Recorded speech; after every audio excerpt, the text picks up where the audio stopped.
In this training video, I will be going over the documents related to the 21-22 Program Monitoring Random Validations process that is being conducted by the Federal Program Compliance Division.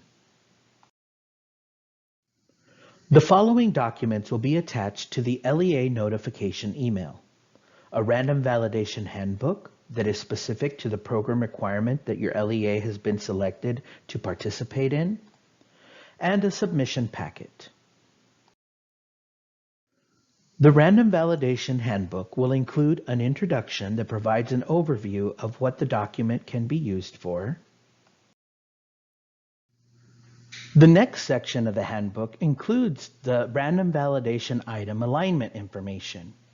This portion of the handbook will include the ESSA statutory requirement being validated, the statutory citation and the language from the statute, the item that's referenced in the program-specific provisions and assurances, and the compliance report program compliance self-check item that corresponds to the random validation item.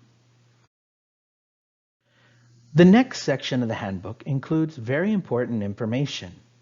It includes a table of the types of selected documentation that are required to be submitted, and it provides a more in-detail description of acceptable documentation. LEAs should refer to this section when compiling their documentation for submission. Keep in mind that documenting overall compliance for a program requirement may require several forms of documentation to be maintained locally and available upon request by TEA and/or an auditor.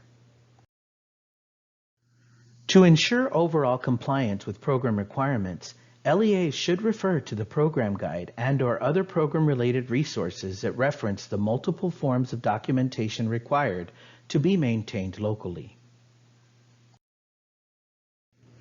The documentation requested for this submission during the random validation process may not include all forms of documentation that are required to be maintained locally. The handbook also includes specific instructions for completing the submission packet and instructions for uploading documentation into the ESSA Reports application.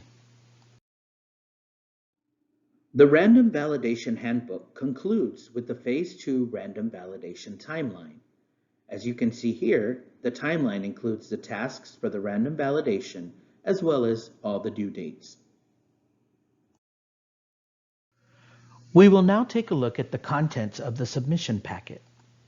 The submission packet includes a cover page and a checklist. This concludes the overview of the documents for the 21-22 Program Monitoring Random Validation process being conducted by the Federal Program Compliance Division at the Texas Education Agency. If you have any questions, please email them to essasupport@tea.texas.gov.